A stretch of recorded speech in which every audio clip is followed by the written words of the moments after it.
Today's episode of Locked On Magic is brought to you by LinkedIn. LinkedIn Jobs helps you find the qualified candidates you want to talk to faster. Post your job for free at linkedin.com/LockedOnNBA. We are less than a week from the trade deadline. It's time to assess the roster, and we need some help to do that. Yes, that's right. I'll be changing shirts here in a minute. It might be a little bit brighter in my room. It's time to talk NBA trade deadline and where the Magic stand with our good friend Keith Smith of Spotrac. It's time for Locked On Magic. You are Locked On Magic, your daily Orlando Magic podcast, part of the Locked On Podcast Network, your team every day.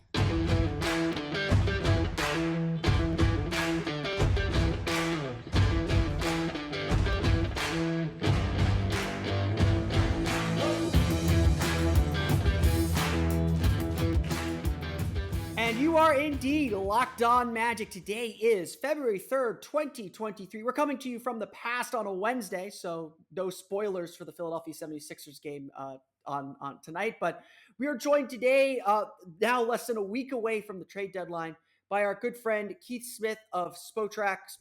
I never get the name. You kind of split the difference. It's Spotrac. Okay, good. Spotrac. Okay. Yep. See, you got to ask these things beforehand. But we're joined today by Keith Smith. Keith, our yearly guest here before the deadline, before any transaction period. Keith, first off, how you doing? How's everything feeling now? A week away from the big day.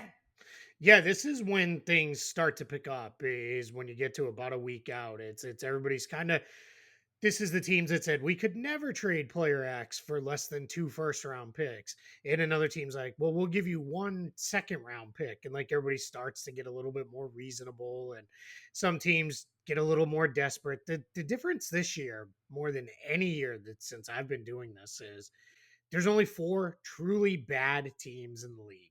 Charlotte, Detroit, San Antonio, and Houston. There are like 10 to 12 teams that are like, we could win this whole thing if, we get the right guys, if we're healthy, if we're the right matchups, whatever. So it's just a very weird year where there are so many teams in it, so few teams that are out of it. So it's taking a while for all of this to kind of come together and develop, but that's part of the fun. I still think we're going to get a lot of stuff done here in the last week before the deadline, but I don't know that it's going to be, what we traditionally see, meaning bad team trades away, good player to clear cap space or to move money around or whatever. I think it might be good team trades with other good team to rebalance their rosters for better fits and those kind of things. Yeah, that's I want to get a little bit into the kind of national picture, because obviously like everything is of a piece. So, like something we'll get into Mo Bamba in a little bit, I'm sure, but like Mo Bamba is like 4 or 5, maybe 6 guys down the path, and like I noted when the Pacers signed the extension of Miles Turner, well, there's the first domino to fall. Now all the teams that need a center focus on Jakob Poeltl from San Antonio. There's Mason Plumlee from Charlotte. There's a couple guys you got to get to before you get to someone like Mo Bamba. And so everyone around the league is kind of in a holding pattern, trying to figure out what Toronto's going to do, because they're not having the season they're anticipating. They've got free agents at Fred VanVleet, Gary Trent Jr., who I know a lot of Magic fans are particularly interested in, as well as OG Anunoby. They've got some big decisions to make, and it feels like everyone around the league is kind of waiting for them to do something before everything else falls into place. So you do have to have the national picture in mind. We'll get to that, I think, a little bit later on in the show. But you mentioned something really interesting there, because it really, I think, plays to where the Magic are sitting. The play-in tournament has changed the deadline. I think whether that was an unintended consequence or just a thing that the NBA is okay with, because the NBA ecosystem does rely on the rumor mongering and the constant talk about the transaction periods. But what effect has the play-in tournament had, and the fact that it's so accessible to so many teams? I mean, the Magic, as we sit here today, are 4 games back of that play-in tournament after the start that they had. The Magic are a team that, believes to some extent, hey, we have an outside shot at this thing. What role has that played in how teams are acting at the deadline? And does that change how we do our trade deadline calculus now? Yeah, it really has. I think it's a combination of two things, one working at the top and one working at the bottom. I think the play-in tournament side of it is more teams are in it later in the year. Normally we get to Christmas-ish in that range, and all of a sudden we see, all right, 7, 8 teams are kind of out of it. Even if they're not out of it, you're like they're out. They need to have a massive turnaround in the second half to even make a run. And now we're sitting here looking at it, and the East is a little more defined than the West. I mean, the West is just bonkers. Like The you West is you have the nuts. Lakers who are all the way down in 13th. Could be still looking at and saying, yeah, we can still get home court advantage in the playoffs. Never mind home court in the play in, but home court in the actual playoffs. In the East, it's a little more, I think we've kind of got our top four teams. Then you've got a couple teams in Cleveland, or top three teams. I guess four if you still count Brooklyn in there. But then 5, 6, Miami, Cleveland are kind of fighting. New York's kind of trying to hang on in that race. And then it's a bunch of teams in the play-in range. So I think that's the top end change. I think the bottom end change is the flattening of the lottery odds, where there's no benefit to being truly horrific. Like, and oh my God, and we know, right? Because there's been years where there's been Magic games. You and I have both been at Magic games where they've won in like March and April, and people are like, oh, why did we win? Right now, you don't have to lose every single game. There's no real benefit. You just got to be kind of normally bad. You don't need to be, truly god awful. And I think that has changed where teams don't come into the season basically saying, let's bottom out from day one. If this was 5 years ago, the example I would use, Oklahoma City and Orlando this year, this was 5 seasons ago. They would have probably started the season with slightly different thoughts in mind of, hey, it might be better for us to be pretty bad. And then wow, we've won a few games in San Antonio and Detroit are starting to pull away. All right, oh, that rolled ankle that's going to keep you out of game, that's not going to keep you out for a week. And those kind of things, because that's just the way it worked for years and years. Now, what's happened is Oklahoma City's kind of hung in there all year long, and they could kind of look at it and say, hey, you know what? Forget it. Like, let's just play. Orlando has been able to look at it and say, yeah, we had an absolutely terrible start to the year, but we started to get healthy, started to get some guys back. What a wonder it is when you actually have guards and ball handlers, how different a Crazy team thought. can look, right? Yeah, right. I know the new revolutionary basketball here. Ball handlers are important, but it is becomes for them. It's like, well, we don't have to be.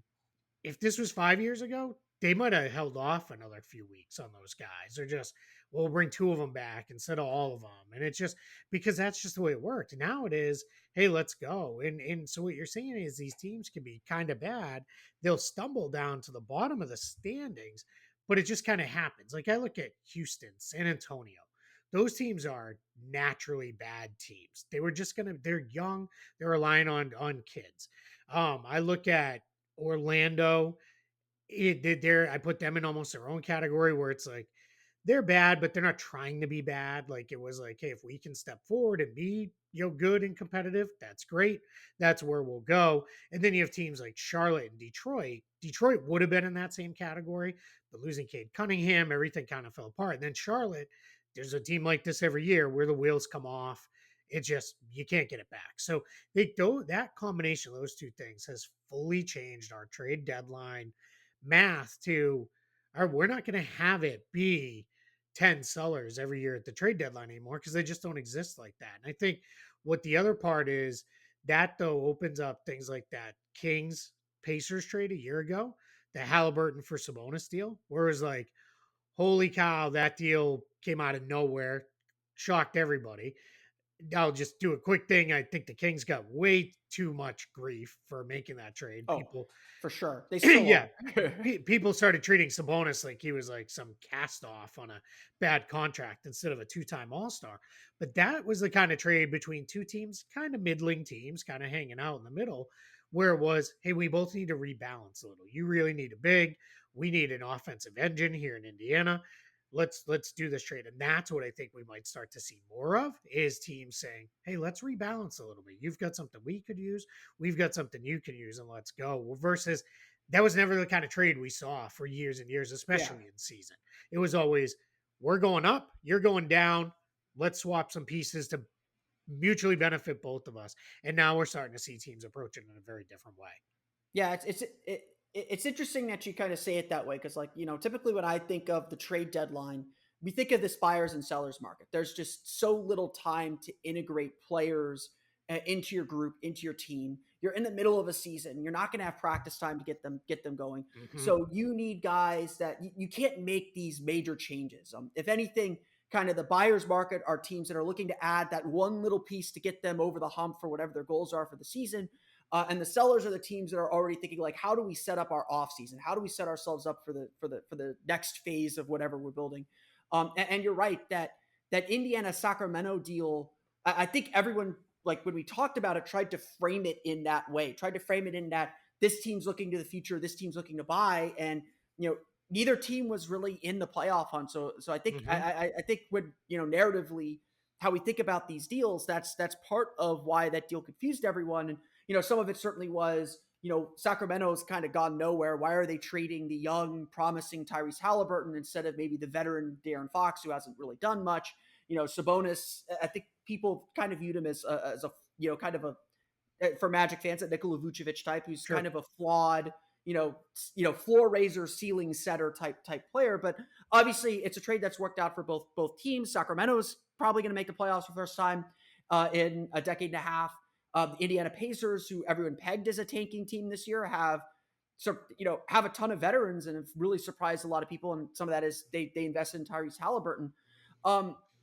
It's definitely interesting because typically I think you would see these kind of mutually beneficial trades happen in the offseason. And I think something that fans are beginning to realize more and more is the conversations don't stop at the trade deadline. Correct. They just can't execute the trades until the draft. And so the timelines change, but the conversations don't stop.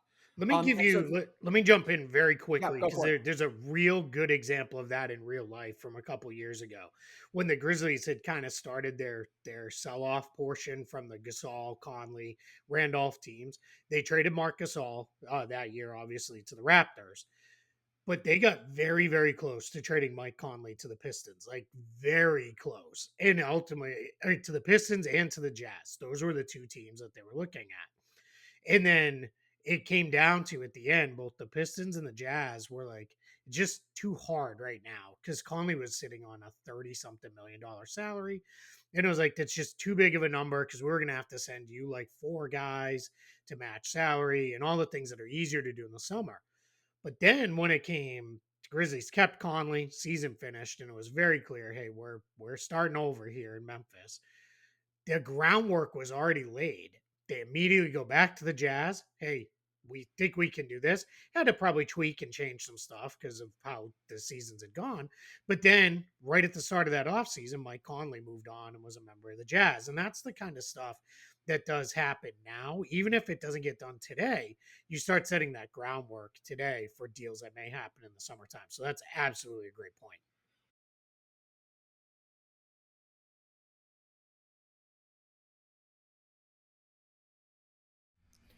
Let's take a quick break from our conversation to tell you a little bit more about our friends at LinkedIn.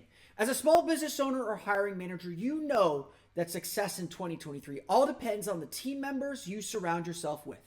That's why you have to check out LinkedIn Jobs. With LinkedIn Jobs, you can hire qualified candidates more efficiently by matching open roles with people who have the skills, values, and experiences to help you achieve your goals.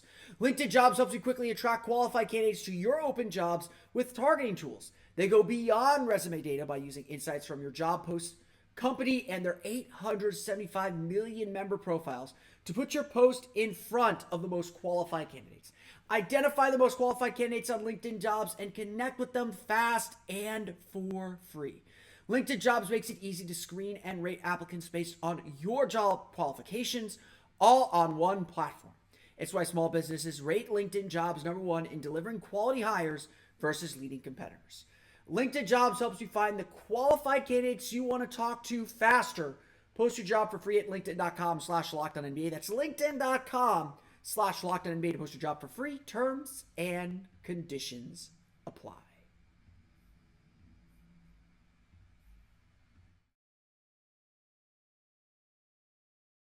Yeah, and just turning then to the Magic, they're in just this really kind of funky spot. Because like you said, their team down at the bottom of the standings, they're young, they're expecting to go through growing pains, but you know, I've had this conversation with God knows how many people regarding Donovan Mitchell. Like everyone, like I've had NBA people tell me, like, ask me, like, why didn't the Magic go after Donovan Mitchell? And like only Jeff Waltman knows what he's thinking, but my thinking was always along the lines of, like, you add a Donovan Mitchell and make that investment, you got to win immediately. And I just, at least last summer, I didn't feel like the Magic were ready to take that step. That they'd won 22 games. They had a rookie in Paolo Banchero, a sophomore Franz Wagner. You don't really, you have an idea of what you have, but you don't really know what you have.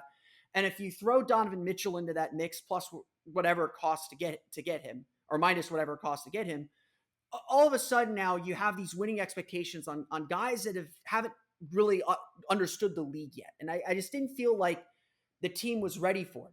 By about mid-November, Thanksgiving, around let's say Christmas at the latest, having watched a quarter of the season of Paolo Banchero, I was like, okay, this team is ready. Like this team could have, I don't know if they could have handled him then, but if Donovan Mitchell were presented to me today, I think this team would have been ready for it. So this Magic team is in this weird spot where they're at the bottom of the standings. They're within shouting distance of the play-in tournament. They're too far ahead of the tanking teams. They're not interested in tanking. They want to see these guys learn how to win. They're probably at a stage, we got to also consider they have a ton of cap room to play with this summer as well. They're at this weird place where they got all this young talent. They don't necessarily have a ton to offer other teams unless they're willing to give up a Gary Harris. I think it's probably the most valuable tradable asset on the team. But they're also probably in this place where they're ready to make that all-in trade within the next year. If you're the Magic, how do you approach this deadline? Because you have some things to clean up on the roster just to create space for some guys.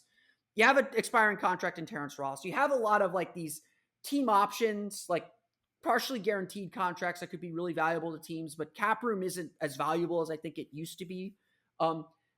If you're the Magic, do you look to buy at this deadline, or do you just look to kind of say, like, hey, let's trim the edges and wait for the summer to make kind of the big moves that'll push this roster into a playoff spot? Yeah, the term I've been using to describe the Magic is I think they should be opportunistic buyers, where if you can get a guy who, it's not about a guy lifting you the rest of the season. If that happens, great, fine, no problem.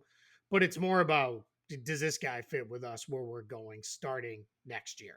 Is this somebody who can be here and be a part of this? They should not be doing any big trades for a guy who's an all-in move to just chase the play-in tournament, because it's going to cost you more than what it's probably ultimately going to be worth. And unless you feel like that guy is 100% going to resign in Orlando and all those things, then that gets potentially very, very messy. And it feels like that is a mistake that prior Magic front offices might have made in this position of, hey, let's go get, player X, Y, and Z and really beef up for a run. You could say Brandon Jennings. It's okay. But let's make a run for the 8th seed, right? And that's kind of like, what? Why? Like, no one wants that. That's not a thing, So for me but if you can land, hey, this guy can really be a part of us for the next 3 to 4 years. Like, he can really fit around our new kind of the two core guys of Paolo and Franz. Like, all right, let's go. Let's make a move like that.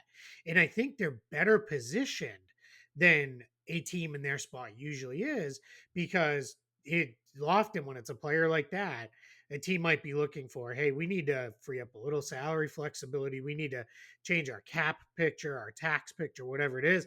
And Orlando's in position where you can deliver 20 plus million in expiring money to a team, even if it's not, well, we got to get into the race for, cap space and free agents. There's still benefits to, hey, this guy just doesn't, his $30 million deal doesn't necessarily fit with where we want to be. And Orlando may look at it and be like, that actually fits pretty good for us. And they can make that kind of swap and do that. So the term that I like to use in this is, think of it as pre-agency, right? We've got free agency in the summertime, but you could almost make a move in the next week where it is, we made our big summertime move. We just made it a couple months early. And then we get the benefit of, let's see what it looks like with this guy. I don't think we're no longer in the hey, we'll tax team, we'll take on uh Bol and Mo Wagner and PJ Dozier from you. Like, thanks, for grabbing those types of guys and salary tax dumps, even though Bol worked out better than anybody ever could have imagined in that type of situation. But that could still happen too, because they're a mile under the tax. They may still say, yeah, we can eat a little bit of bad money, but they're in a very, very good spot because I think my sense is there's no real pressure to, you got to make a run right now this year. Everybody gets it, right? You better than what we thought we were going to be, and that's been fun. But let's not go overboard. We're not chasing the fifth seed here or the fourth seed. Like, let's just kind of let things play out. I'm with you. I don't think you're going to see them openly tank. That could change like at the beginning of April if it's like, man, we could get the fifth or sixth spot, or we could really make sure we get that Bulls pick, instead of putting them in a better position. You know what? Hey, your back's a little tight, right? Well, why don't you sit today out? And because that's just to me, that's not overt tanking. Like if tomorrow they were like, Paulo Banchero is out with general soreness for the next 3 weeks, right? That's the overt tanking stuff that teams do. We've seen Magic teams do some of that in the past. They're not in that position. So I think what you're looking at is be an opportunistic buyer. I jokingly say, please, for the love of God, trade Terrence Ross, even if it's for a second round pick back. Just like let him go play it out with a contender somewhere. Let him be a bench piece for somebody. But that doesn't mean you got to take back somebody else's dumb contract, right? But just let him go. Let him get somewhere. I mean, he's now down to the point of feels like he hasn't played at all in a while, and when he does, it's like, oh, we've got three other guys out, so we need you out there tonight. So so that's where let the last man standing finally go and move on. But beyond that, I don't see anything where it's like we have to do this with this team. And it's funny because I wish. Well, let me rephrase. I I know teams wish they felt that way about Gary Harris, and I've heard teams, and it's almost like they're trying to talk themselves into the Magic should do this, where it's like, they got to free up minutes for Jalen Suggs, and Gary Harris is blocking him, and my whole thing is, I'm like, one, like it's fine, they can both play, 24 minutes, and even just split a game right down the middle, and it's not going to hurt anything, and then these are the kind of things you miss when you're not in the local market, you're not around the team, talking to people with the team and seeing Gary Harris is super important for this team because it sounds weird to put this on him because it's not like he's a 34-year-old, 12-year veteran. He's their kind of old head in the guard room, right? Where it's like, hey, me and the guards, like I've been here, I've been there, done that. He helps those guys through it and all that sort of stuff.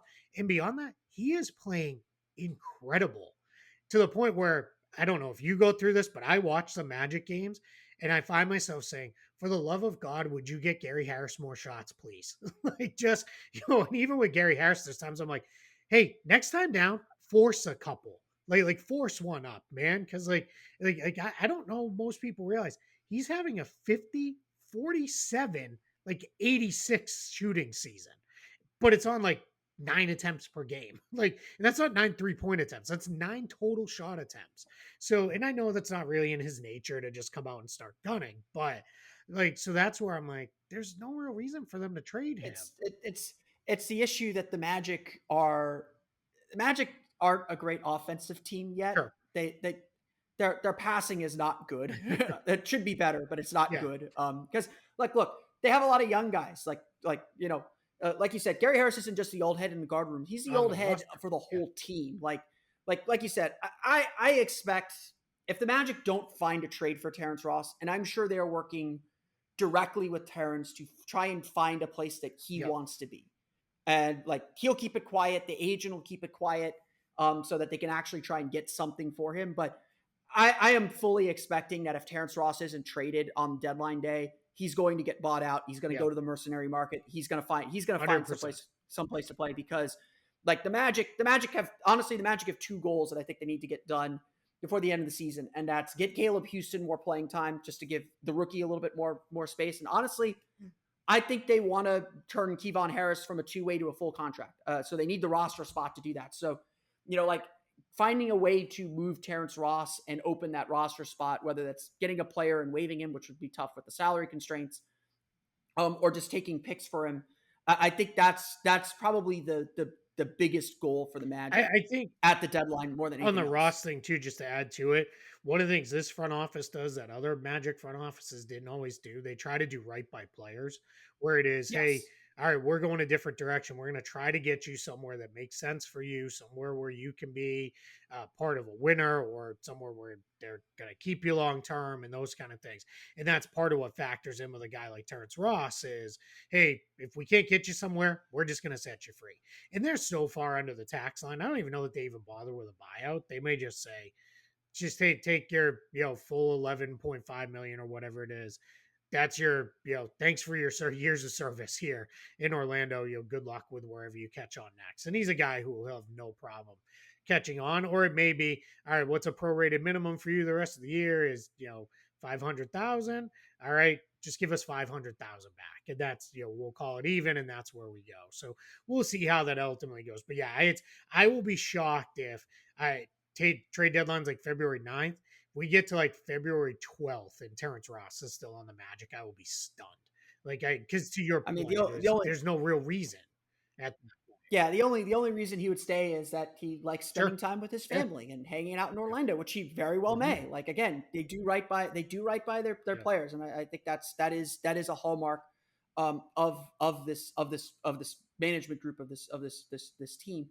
Like you said earlier, the kind of pre-agency. That's something that I've tooled around with a little bit. I don't think the conditions are quite there to make this happen. But it's very similar to what the Atlanta Hawks did with Clint Capella. I kind of often said, like, that the Hawks went out, used their empty cap space to get Clint Capella. They helped Houston clear some cap room for what, I forget who that was. That was not the James Harden. That wasn't James Harden. It was cleared cap after room for that. someone. Yeah, and I don't know that Houston ended up doing it, but they were trying to Yeah. clear space to make a run at a couple different people. But yeah, I know what you're talking Yeah. about. One last break to get through before we finish our conversation with Keith Smith of Spotrac. And I got to tell you a little bit more about FanDuel. This year, the only app you need at your Super Bowl party is FanDuel, America's #1 sportsbook. We're really excited to have FanDuel on board as our new sports betting partner because they're the #1 sportsbook in America. And if you're new to FanDuel, that's even better. They have so many great features that make betting on sports fun and easy. Download FanDuel today so you can bet Super Bowl 57 with a no-sweat first bet. You'll get up to $3,000 back in bonus bets if your first bet doesn't win. FanDuel lets you bet on everything from the money line to point spreads to who will score a touchdown. The FanDuel Sportsbook app is safe, secure, and super easy to use. Best of all, you can get paid your winnings instantly. So join FanDuel today at FanDuel.com/lockedon to claim your no-sweat first bet on Super Bowl 57. That's FanDuel.com/lockedon. Make every moment more with FanDuel, official sportsbook partner of the NFL.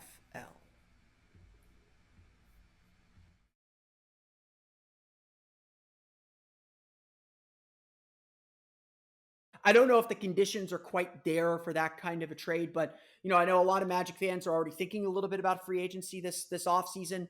I don't imagine spending a ton to get a player's bird rights is in the cards, but a lot of fans have been focused on Gary Trent Jr. Now that Bones Highland appears to be on the market, I've seen some Magic fans, including Luke Duffy over at Orlando Magic Daily. My friend Luke Duffy at OrlandoMagicDaily.com, kind of proposed, should the Magic go after Bones Highland? There's been greedy Magic fans that want to chase after OG Anunoby and all that. And so before we kind of get into some of the minor selling moves that the Magic could do, the Magic as a whole are such a young team. And we kind of hit on this with Terrence Ross and Gary Harrison. Look, I don't think Gary Harris is going anywhere unless the Magic get a humongous an offer they can't refuse type deal. Like, he is so important to what this team does. The starting group with Markelle, Gary, Franz, Paolo, Wendell has a +8 point something net rating. It's gone down the last couple games because they've really struggled against Chicago in the first game against Philadelphia.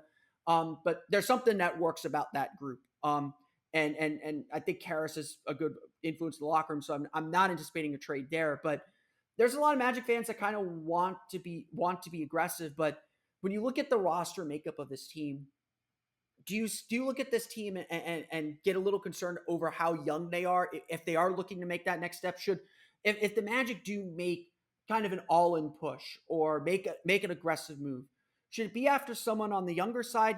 This team is so under 25, it's ridiculous.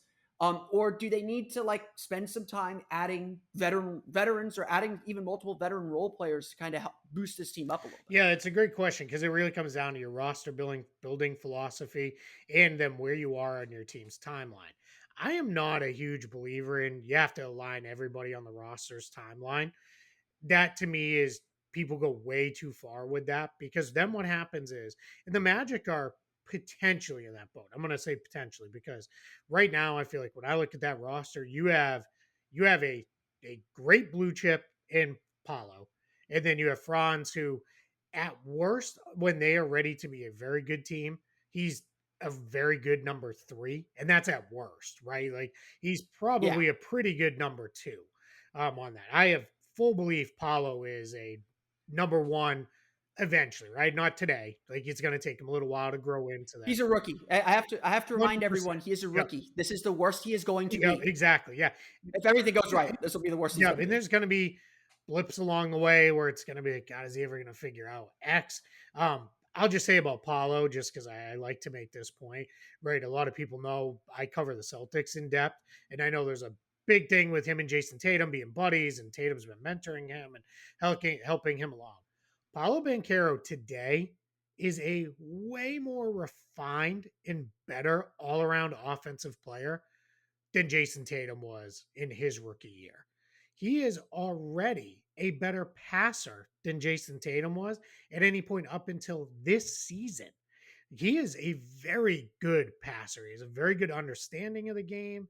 He has a lot more kind of refined skill sets. Now, I think Tatum always had that because of the athleticism, because of the other things that Paulo's just a little bit lacking in. Tatum's always had just a little bit of higher floor to go to.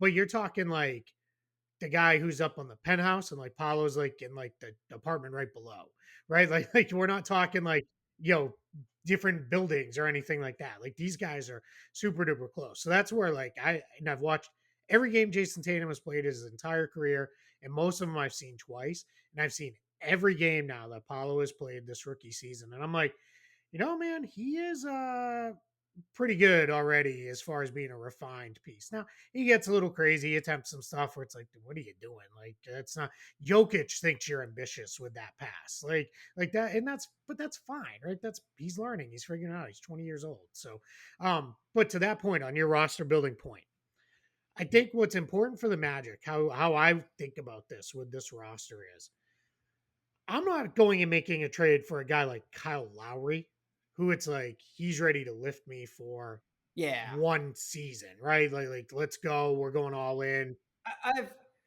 I've seen some Magic fans pitch maybe getting Chris Paul, and I'm just Yeah, like, those don't that's make that's sense. that's not the right move here. Now, That's not the right move here. mid-career veteran point guard, I know right now everybody's all Fred Van Vliet, right? Like that's the guy everybody's like, could we get Fred Van Vliet? And I know there's all these stories linking Van Vliet to the Magic, and I have thoughts on that because I think that's some informed dot connecting happening is along with Yes, yes, I think so yeah, too. I don't know that there's as much necessarily interest there, but somebody like that at that point in their career, that to me makes sense, right? Because that's one where I look at and I say, yeah, that's a guy who you could go get and basically say, yeah, he's good. Like we can move forward with a guy like that. So I think that is something where I really start to, as I look at the Magic, it's not about, it doesn't have to be go get another 20 to 22-year old because you've got that part of it covered. If you really, your intention is next year needs to be our big step forward season, we're going to contend for a playoff spot. That means we're in the mix for at worst the 8-9 or the 7-8 line in the play-in game. But at better, maybe we're in the mix for the 5-6, maybe even the 4 seed. Go get those mid-career guys because you're fine. Like you've got the youth covered. Like, and I'm perfectly okay with that. Where I know some people are like, nope, I don't. They shouldn't trade for anybody who's over 25. And it's like, Because if they all pop, you can't. That's the big thing they're Yeah, missing. and if they all pop, you can't Like pay to keep them all anyway. That's the other thing. and to that point, and I think this is going to get to like I think the one of the issues that's like hanging very quietly in the background of all this of this trade deadline that I don't think people, even Magic fans, are talking a lot about. And I don't think the Magic fans or even the Magic themselves are probably ready to face this. But I think the big thing that this Magic team should do is go out and get veteran role players. Like go get a veteran 3-and-D guy. Like we love Chuma Okeke. We love what he can be, but the injuries have like really chopped up his development. Like everyone knows the Magic need shooting. Like I will argue that the Magic are not as bad of a shooting team as everyone suggests. I think they're like slightly below average, like 16, 17, 18 and 3-point field goal percentage. They just don't take a lot of threes. They're around 30 3-point attempts per game. The way the Magic have played in January, it hasn't been their defense that's changed. Their defense is about the same. It's their offense. They're averaging like I think 115 points per 100 possessions, which isn't great in this grand scheme of the league, but is really good for this Magic team. So to me, like the big thing, like the Magic should probably the way the Magic get to the next level is obviously internal development. Paolo gets better, Franz gets better, Wendell gets better. Jalen Suggs adds some offense to his defense. All that stuff gets better, but creating space for everyone to operate, going and getting, I do like the Gary Trent Jr. idea. I don't know what the number needs to be to make that work or what number I would stop thinking it's a good idea at, but like getting a knockdown 3-point shooter who can defend multiple positions, the holy grail. Every team's looking for those guys, but getting even one or two of those guys will help so much. And it's not like, and yes, we spent a good chunk saying like, oh, Terrence Ross is going to be gone because Terrence Ross seems like one of those guys. Ross is pretty inefficient and he's a movement-based player. Yeah. Like they need some standstill guys they can stick in the corner, stick in the wing, and just occupy that help defender long enough for Paolo to get by or for Franz to get by. And that's something they don't really have right now. Yeah. Gary Harris does that to some extent, but they don't have enough of that. I think it's funny because I just had this conversation with someone else where Gary Trent to me is, I look at it, it's just funny that they're both named Gary, but I'm like, is he better than Gary Harris? I don't think so.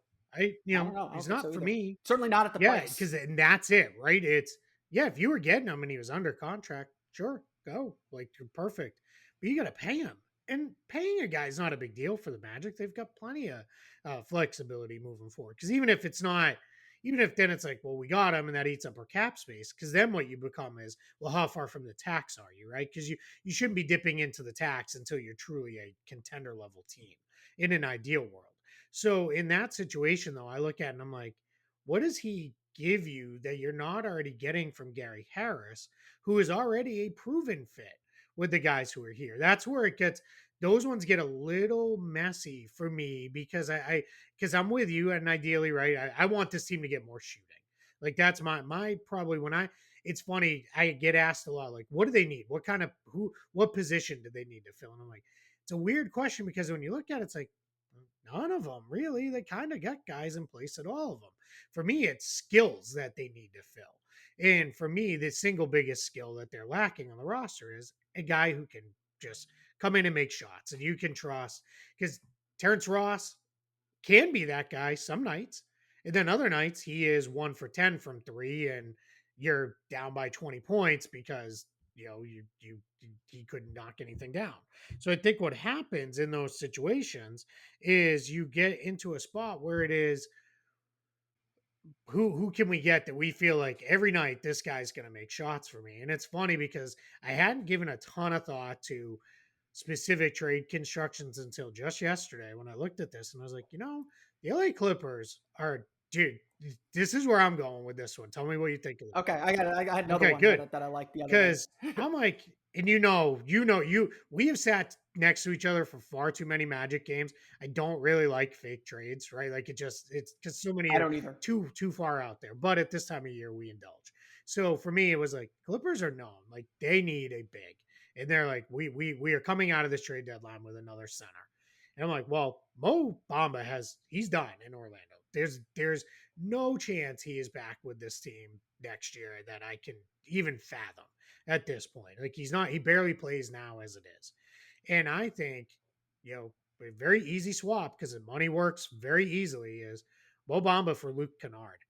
And Kennard's not your 3 and D guy because he's not much on the D side, but he's a guy who could come in. And I think Orlando, especially if Jonathan Isaac is, you can start to say, I think we might be able to get 60 games out of Jonathan Isaac in a couple of yeah, right, knock heavily on a lot of wood with that. But we've I'm just looking to get 15 minutes from yeah, him exactly. first. Yeah, let's get 15 minutes from him for the rest of this season, right?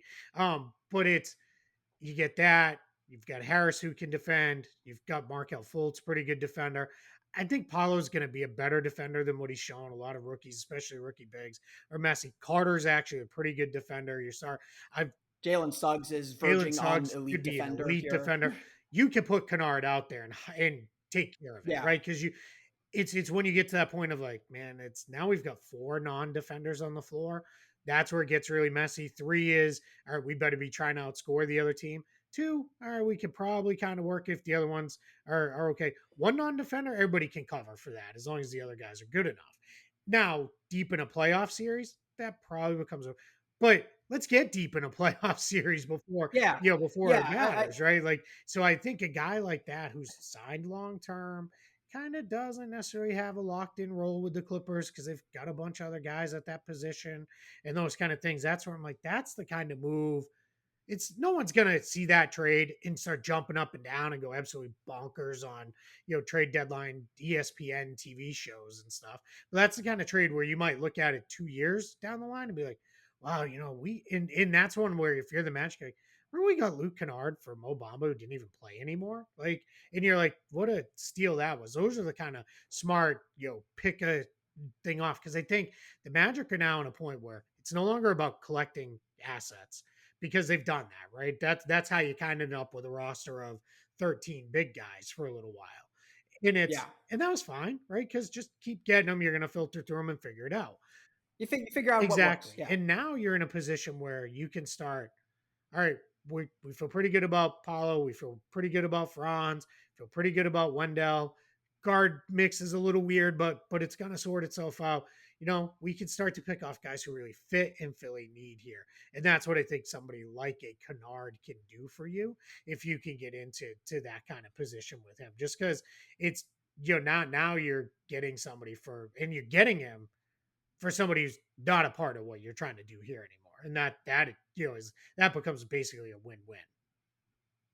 Yeah, and I've had writers on the Orlando Magic Daily staff who've pitched Terrence Ross for Luke Kennard or Mo Bamba for Luke Kennard. The one that I saw yesterday was Dan Faval. I don't know if that's how you pronounce his name. From Bleacher Report, did like one trade for every team. He pitched a Terrence Ross for Joe Harris trade, which I'm skeptical that Brooklyn wants to completely get rid of Joe Harris because once he's healthy, we know what kind of shooter he is. And I jokingly, when I saw that, I said, well, hopefully the Magic don't just cut him immediately this time. But yeah. but like something like that is definitely there. Yeah. And that's not the kind of thing that anybody's going to be like, oh my God, like we, won the trade deadline. But that's the kind of move where the Magic have enough flexibility on the cap and with the tax that like that's the kind of move that can kind of make sense.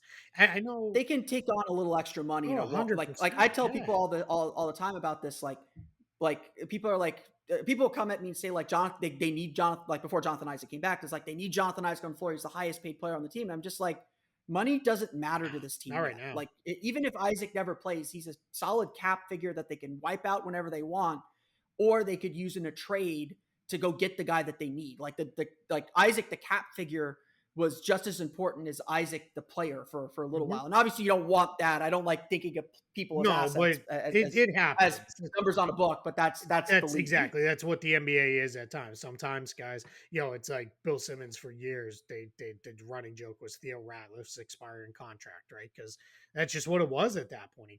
He couldn't play anymore. So, and you know what, too? It's funny. I've talked to players where it's like, does that hurt? And they're like, it does until that next check comes in on the 1st and 15th. And then it's like, I don't really care. I'm still getting paid. So, and I think there's ego. And it's like, man, I don't want to be thought that way at the end of my career.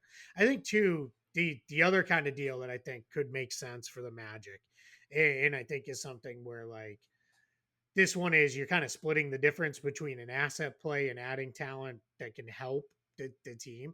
And again, with that idea of like, all right, if you were going to move Gary Harris, and I wouldn't, I would have to be pretty blown away. But it wouldn't surprise me if you got with a team like New Orleans, who was like, hey, what if we gave you one of these picks, extra picks we have, because they have. You're not getting the Lakers pick this year because that's still too juicy. But like, what about one of the Bucks picks down the line? Like, if I was Orlando, I might pick, it could be post Giannis. If he ever decided he wanted to leave Milwaukee, like maybe.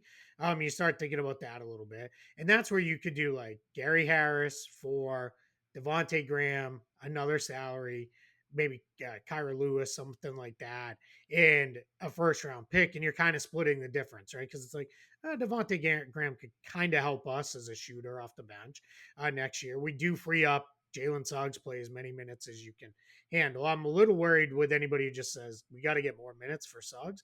Every time he starts to play more minutes, it seems like he gets hurt again. So Yeah, I'm a little and I like nervous. and honestly, like people have been critical of Suggs since he came back because they don't feel like he's been as aggressive, and I'm just like, that's kind of a good Yeah, thing. Like we want him to play under control, and he's picking his spots a little bit better. He's not committing 5 charges a yeah, game. yeah. He's got a little bit That's of Marcus hyperbole. Smart in him, where it's like, oh, there's a loose ball I maybe could get, and now I think he's way earlier than Smart ever realized it. I think he's picked up on like, all right, I'm gonna not dive into the front row of the seats for the ball. Yeah, Maybe I could get with 10 minutes left in a blowout game. So those are the kind of things where I think for him, like he's starting to pick those spots. But I'm still super high on him because I think, yeah, yeah. There's still a lot to like yeah, about him. there's so much there. The dude just need the dude just But needs to be that's what, healthy. Like give him some like extended time. Like sure. the defense he's played the last 3-4 Mhm. games, like since he came back, has just been like, That oh, in like he's just fully embracing. I am going to stop anyone that I am Yeah, guarding, and that's my job, and nothing else yeah, matters. And that's and that's for me, fine. it's like, hey, guess what? This summer, you are spending 5 hours a day in the practice facility, and all you're going to do is shoot jumpers in And all and different worth noting on Jalen Suggs, in addition to all the injuries he had early in the season, he had the ankle Good. injury last Yep. summer, so he did get a summer to work on Exactly. his game. So that's a really Yep. important thing. So just Um, my kind of point there was like that's one it's kind of okay if you move Harrison a deal like that, maybe because you're kind of splitting the difference with that. But I tend to think like I would just hang on to him. But yeah, but other those are the kind of things that I think should be looking at. And I know yeah, people are like, well, what about think bigger? Like what about Fred Van Vliet? And I'm kind of like, I mean, okay, I guess, but then you got to pay him, and that gets a little yeah, messy. And yeah, like Fred Van Vliet at 20 million for 3 years with this roster, I think would make a lot of sense, and I think would give the team something it needs for a short time period, and then they can flip that into something that can really help elevate this mhm, team. Fred Van Vliet at 4 years at 32 or whatever he's looking for, that yeah. handicaps you a little bit, and that changes dynamics a And little he's bit. And had some so, trouble you know, staying healthy in the last few years, and yeah. that And you look, he know, wouldn't have to carry the. I mean, he never had to but carry the Raptors it's either. yeah, But yeah, it's I get all the reasons why it could make sense, but yeah, I would like it if it was there's a lot of basketball. Yeah, yeah. It's not such a crazy yeah, I lot. would like the And idea if and, and have Fred Van Vliet at $20 million a year. You get more yeah. than that, it starts to Uh, get messy. yeah, and as always, and he's kind of on the is he on the wrong side of Yeah, 30 but already? he will be by the end of his next. Yeah, and he's a smallish guard. Those guys go Yep. fast. Like it's yeah, Yep. you don't want to get caught holding the bag. And again, like you said, like I'm kind of in the same boat as you. I don't like fake trades. I don't like kind of looking at fake trades for like the fake trade of it. It's always the reason why. Like, why would a team do a deal like this? Like we went through a couple iterations where it's like, okay, the Magic needs shooting. You're giving up, Terrence Ross or Mobama that you're not playing at all to get something of value. That's obviously a deal. That's obviously a deal that you really look at and you really think about Hmm. and do. You look at, like I personally, I wouldn't do the New Orleans deal that you pitched, but like the idea of it is you're getting a player that can help us now, plus some assets for the future. That's the kind of thing that you're trying to create an example of. We're not saying the Magic should do X, Y, Z or the Magic will do X, Y, Z. We're saying this is a kind of thought It's process more that you go through. concept, right? Like, yeah, these are the Exactly, concepts. exactly. And like I know that's what I always push with trade stuff is like ask the why, don't ask the who or the Yep. what. It's the Yep. why. The why is what Yep. matters. To that point then, there is something that you said earlier that I think is worth kind of peeling back a little bit. I actually do think the Magic have a position of Okay. need. I think the Magic do need a backup center. To be perfectly honest, I know they're shopping Mo Bamba around, and I think this actually complicates the Mo Bamba discussions that they might be having. But they've been running Mo Wagner as their backup center. Wendell Carter, as good as he is, I think there are still some questions about him as a center on a like contending team, which again is a little further down the line. But Wendell's also dealing with the plantar fascia issue throughout his career. Last year, I think he played the most games he's ever played. It was 60 something games. I've been telling people all off season, you pretty much have to count on Wendell Carter missing 20 games a year. And so you really need a good backup center. And so the Magic going with Mo Wagner, who's had a great season, but I think we can all see how his flaws. And Mo Bamba, the Magic fell apart this year. Not that they were playing great before the Wendell Carter injury, but when Wendell Carter went out with the plantar fascia strain, they nosedived. Like that's when the 9-game losing streak started. Yeah. That's when this team really got in the hole. That for me was the end of the Mo Bamba experiment too. That was when you were like, it's just not going to happen. He's just not getting it. Maybe it happens somewhere else. And if you're the Magic, you have to basically tip the cap if you trade him and it happens somewhere else. I am still surprised they re-signed him. And I think they re-signed him because they had no other options. Whether the Magic were actually going after Isaiah Hartenstein, like some of the reporting suggested they were. I've heard conflicting things on the actual interest the team had. I still think he would be a great fit, and the Knicks. He's obviously not a great fit in New York, so I think that's still a possibility. To make that happen, they need someone like him who is a borderline starter.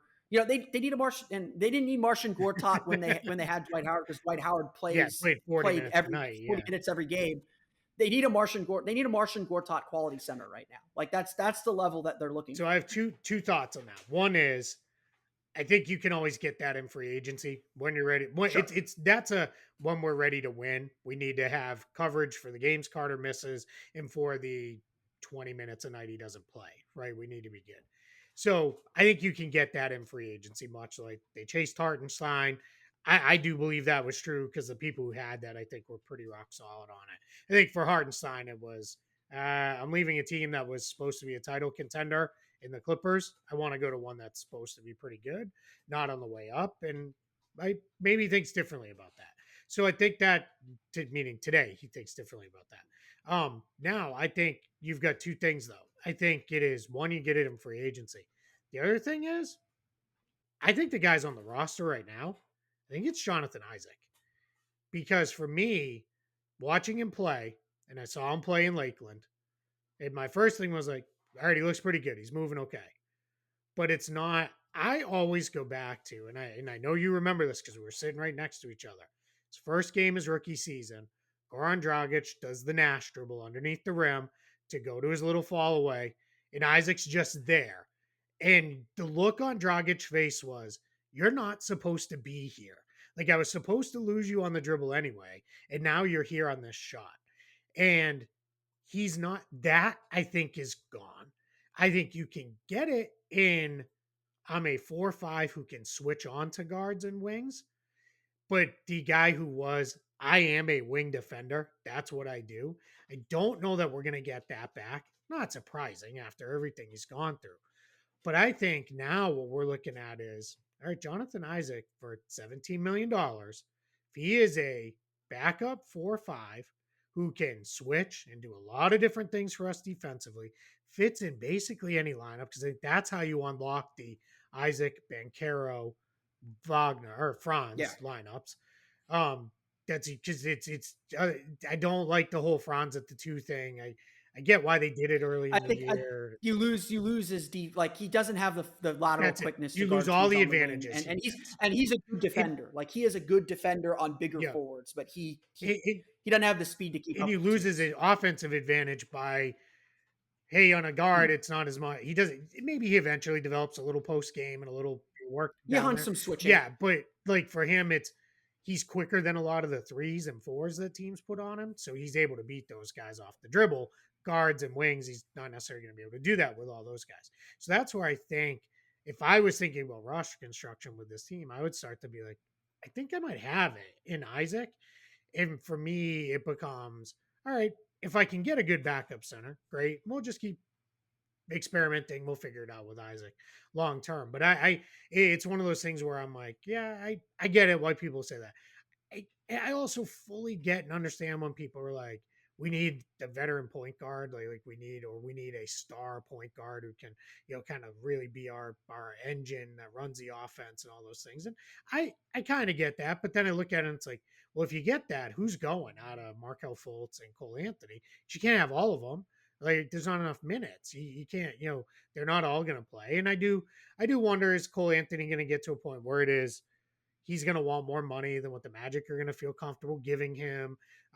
Is that going to be how that goes? Where's it going to be? Neither one of those guys is great playing him off the ball, especially not Fultz because he just shooting still just too Just done inconsistent. space the Yeah, floor. so it just gets a little messy. He's But better. Like he's better, hundred but percent. he's But willing, yes, but he's yep, not. No one's afraid. If Markel Fultz is shooting that corner three, even at yep. 50%, I that's something the defense I is going think to live with because he's not going to shoot at the I think volume. there's a good chance when this team is really good, there is a different point guard starting, and Fultz Yeah. is the high volume sixth man, like a Jordan Clarkson type of scorer off the bench. And you know what? Everybody kind of laughs at some of those things, and I always point out Lou Williams and Jamal Crawford played a combined like 40 years in the league. It made a ton of money and won a whole bunch of six man awards just doing that between the two of them. That's a great role for a lot of guys that you could play a lot of years in the league. That could maybe even be Cole Anthony's calling card down the line. But that's where I just get a little like this because it was funny. I had this conversation with someone the other day because we were going through it, and he's like, I kind of get Bamba could be traded and Terrence Ross and maybe Gary Harris. He's like, but Becerra's untouchable and Franz is untouchable and can't trade Carter. He's on a good contract. He's untouchable. And by the end of the conversation, he named off like 7 guys who are untouchable. Yeah. And my thing is in the NBA, there's maybe 10 untouchable players in the entire league. And they don't all exist on the Orlando Magic, nor do they all exist on, the Boston Celtics or the Golden State Warriors. I think Paulo is there. He would be untouchable for me. Franz would be, you better blow me away with an incredible offer. It better be a first team All Exactly. NBA It better player. be Like somebody that I feel like look, is, this is the yeah, NBA. No one is truly untouchable. exactly. There's But all there's like yeah, I don't think so, untouchable. And that's what I think. yeah. That's what I think he is. All the rest of the guys, I like them all plenty, but they're all like, if it's the right deal, sure. We can, Yeah. we can go. I And mean that's fine. That's guess what? That's 30 teams in the league are in that exact same boat, basically. I think we hinted at this earlier, but like the Magic are at a stage where they just need to get into the playoffs. And I tell people all this all the time who are like fretting about Markel or fretting about some other players. It's just like you don't understand your team's weaknesses until you're in the playoffs and what you actually need to win a championship. You have ideas about what works, but the playoffs expose your weaknesses. They expose all your Yep. flaws, and we're not going to know, who actually fits this vision or whether even Paolo. Honestly, whether even Paolo is the guy to lead you to a championship. I mean, I think Boston would, to your experience, Boston like wrestled with all these questions with Jason Tatum and Jaylen Brown for years because they kept getting in the playoffs, getting to the conference finals and falling short, and trying to figure out why they're falling short was a huge thing. And then they finally get to the finals, and now like everything like very crystallized for them. It's like, okay, now we know what to do. And you see, and this doesn't always happen with finals runners up. You see this Boston team be like, okay, now we're on it. Now we know how to do this and what we need to do to win. And it's going to be fascinating to watch And them the even rest of the them, season and in the playoffs. they got to a point where it was, we need, and they filled it, but we need a guy who can be a stabilizer for us on nights when it's a little tough for Tatum and Brown, and they filled that role by trading for Malcolm Brogdon. Now, Yeah. they could do that because we were in the finals last year. We can make that trade if that's the conversation. They can mortgage your future. Exactly. You're at a spot where, hey, trading a single first round pick and a bunch of dudes, we kind of like Aaron Neesmith, but fine, we got to do that. The Derek White trade the year before, like just to come in, be another connector on the team. Like those are the things where I think for those guys, it is that's where that's knowing your team, knowing what you need, and knowing where you're at. And that's for me with the Magic. I trust Jeff Weltman and John Hammond to be very honest, if nothing else, with themselves of, we're not there today, but you know what? We might be there tomorrow. And what we don't want to do is, when we are there tomorrow, we used it all chasing something today. And I think that's where you're going to be looking at this team. And it may be, you know what? We made what looks like a relatively minor or smaller deal, but and I'm not talking a bull thing, but like a, Yeah. very much a mid-range swap of a couple guys. But then They went for a single yeah. instead of a Yep. triple. But then you know what? Then it was like, oh, you know what? I can stretch that into a double. And that's what you did, right? We stretched it out a little bit, and now we're in a spot where, wow, that actually looks pretty good down the line, because we rebalanced, we get some stuff that fits. It's a very fun time for them because of the flexibility, and because you have the kind of two building block guys now that have shown, hey, we can do this. And it's not just we can score or we can do these things. Like, those two guys are good all around guys. They both be better defensively. That's fine. And then eventually I think will be. I think there's the tools there to be better defenders. But their offensive games are as well rounded as any two young guys coming in the league. My perfect scenario is they do something small to rebalance the roster. They miss the playoffs. They get lottery luck and they get Scoot Henderson, because that's It'd be it, perfect. man. Like, let's It's go. over. It's over at Right. that Because point. I'm like, now you've got it all. You've got basically everything you need to be great. Because I'll take the Thompson twins or Keontae it's George for that matter funny too, too. because I laugh about this all the time. And I'm like, it sounds absurd. They wouldn't do it. No one's passing off Victor Wembanyama at the top. But I'm like, if the Magic landed the number one pick, I wouldn't be totally afraid of, if the team at 2 is like, man, we needed Victor. Hey, I'll make a Danny Ainge like trade, and I'll trade out of 1. You give me everything, and I'm going to get Scoot, who fits great with what I need. And now I have all these picks and other players and all this other stuff. You get Wembanyama, and that's fine. But we really love the kid we got. That wouldn't fully show. I don't think it would happen, because I think everybody's I terrified of, we can't pass Yeah, on you don't want to miss. Wembanyama. Yeah, But like, it's almost one where I'm like, I kind of would rather they just I landed make at the 2. call. Yeah, just because. It's the Pat Williams. I asked, how'd you get 3 first round picks? I asked for Yeah, 6. Like right. the Magic That's did it it. with Chris Webber. Yep. Everyone thought they were crazy Yeah. trading Chris Yeah. Webber. And they built. Yeah, I mean, that gave them. Yeah, Penny and a ton of picks. Absolutely. So yeah. It gave him Penny. It gave them Vince Carter, Yep. who they traded back to Golden State, and it gave them Mike Yep. Miller, who was a rookie of Yeah, the year. yeah. I mean, that's how you do it, right? That's how you really build out a roster. But yeah, it's one of those things where it's just, I trust this front office more than I've trusted them in the past to just stay the course. Like, we don't need to rush. This is not the time. Let's just be very smart about how we build this team out and put it together. Yeah, and honestly, like I think you can look back at the entirety of Magic history. I think it'd be very hard to trust a front office, any previous Magic front office, more than this one, to be perfectly honest. Like John Gabriel and Pat Williams did a great job in the early years. They got very lucky.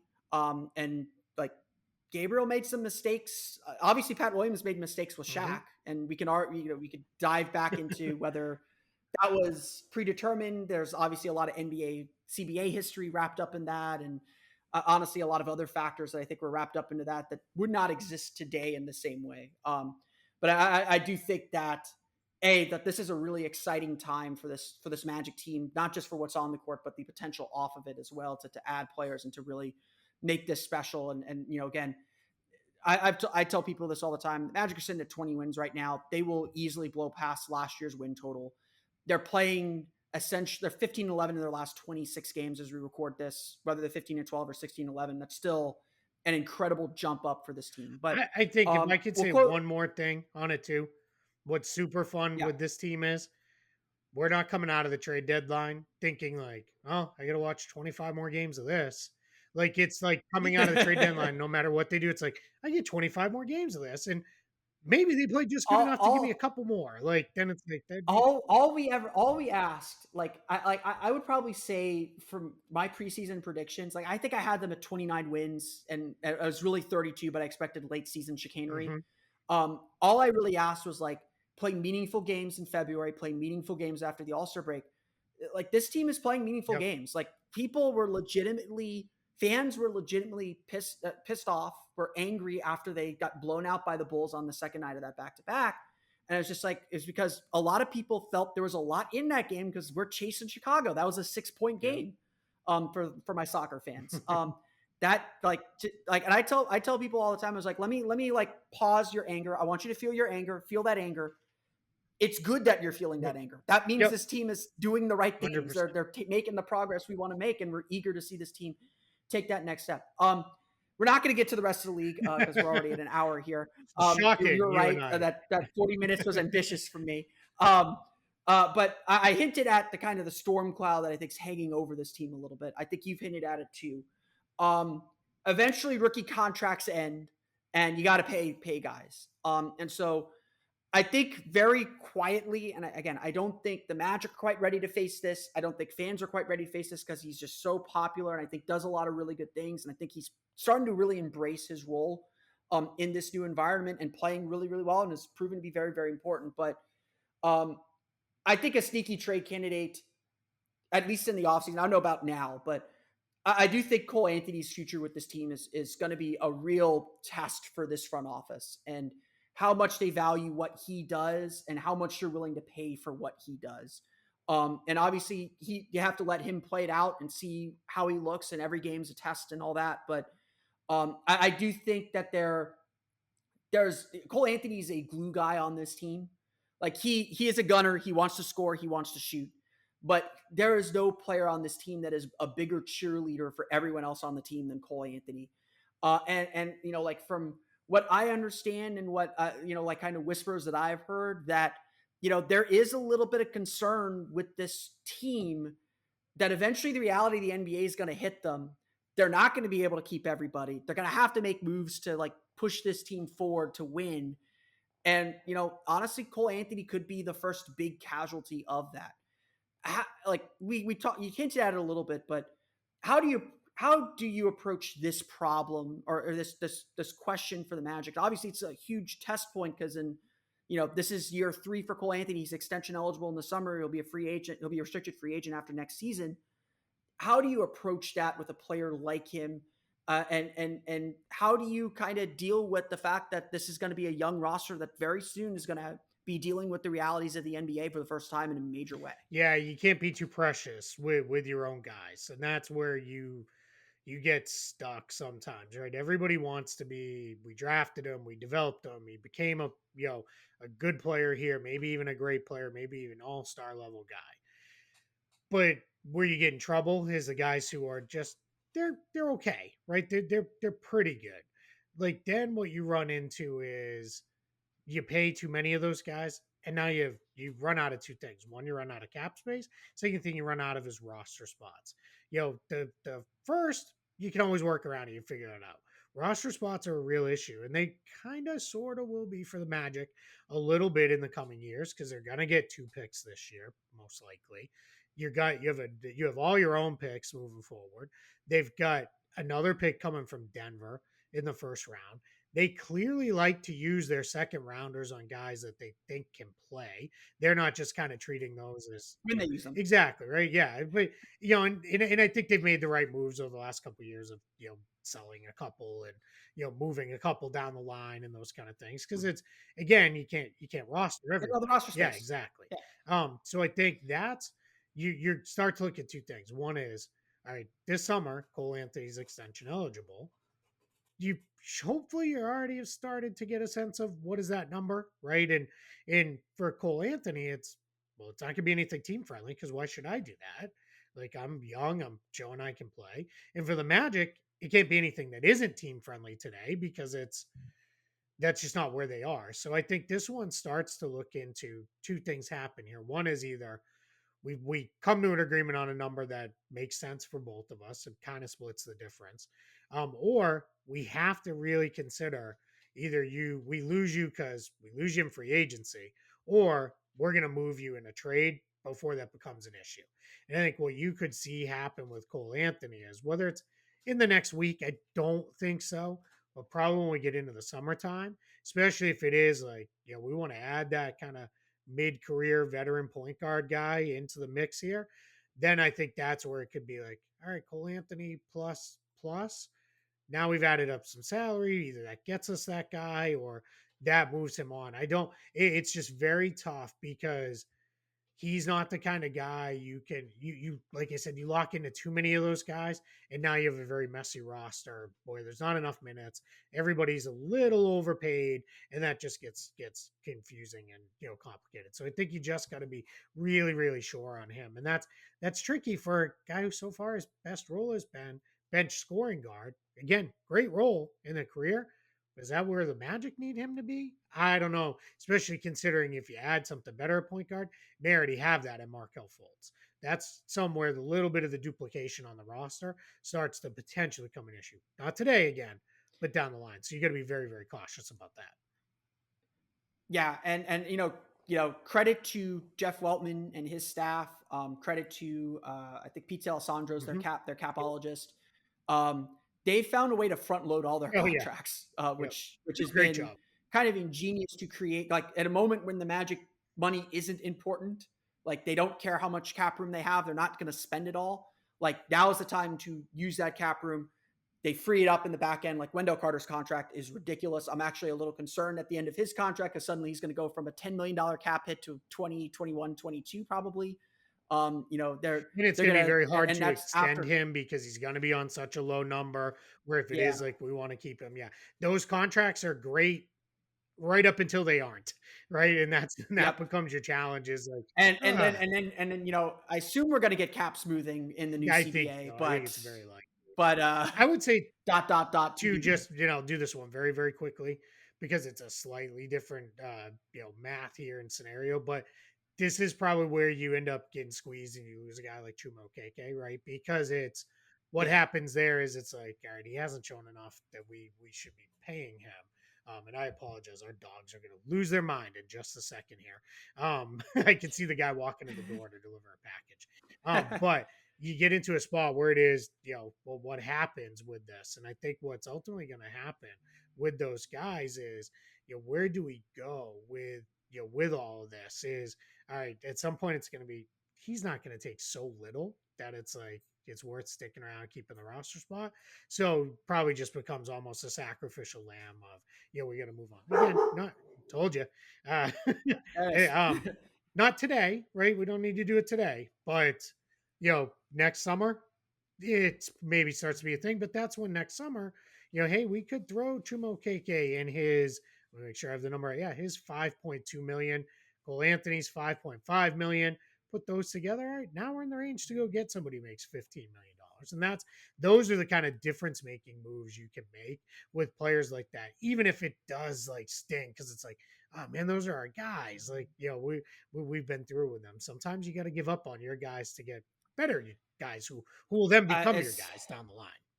Gary, like we said, Gary Harris knows that firsthand from what Denver had to do to get Aaron Gordon, and now they're Aaron Gordon's having an all-star caliber year, playing the role we all wanted him to play in Orlando, but couldn't get the guys to. You just never had the other guys. It's shocking they didn't have Nikola Jokic. Jamal Murray helps a little bit. How dare the Magic not have a Nikola Jokic? Like, what? I know. Geez. I mean, Nikola Vucevic was like a Jokic light for a little while. For a little bit. Evan Fournier just wasn't Jamal Murray. Keith, I always appreciate you coming on, talking a little bit about the trade landscape. Obviously, this is like we said earlier, this is just the beginning. This is just the start of the process. There's going to be a lot happening in the off season for this team too, I think, and a lot of that's going to get set up this week. Where can everybody find you if they have any transaction related questions, any cap related questions? We're not going to get into the fun that is the local RSN, the Bally Sports, the Diamond Sports Group bankruptcy, which I am also very interested and fascinated with. But where can everyone find you if they have questions leading up to the deadline? So I'm going to answer it in reverse. The Bally Sports, the RSN stuff on NBA Front Office Show, which is my show with Trevor Lane, that the two of us cover everything there. We talked all about that a few episodes ago. You could go find that if you really want to get into what does this mean on my playlist now. So that's in there. But I think Magic fans know how to find me on Twitter. A lot of them did a couple weeks ago. Hey guys, it was all fun. I wasn't going to bring it up. No, it's fine. And I'm not bothered by it at all. It was all fun. Like, you know what? And I said it. Magic fans should have been chirping. Like, when you do something, you have something to chirp about. Chirp away. Like, go crazy. Like, so I think people thought I was legit bothered by it, and I'm like, it's this. This is like that's fun, right? Like, and a couple people got insulting, and they ended up off to the wastelands of the blocks. But for the most part, people were just having fun and going back and forth. But anyway, you can find me on Twitter at Keith Smith NBA if somehow you haven't found me there yet.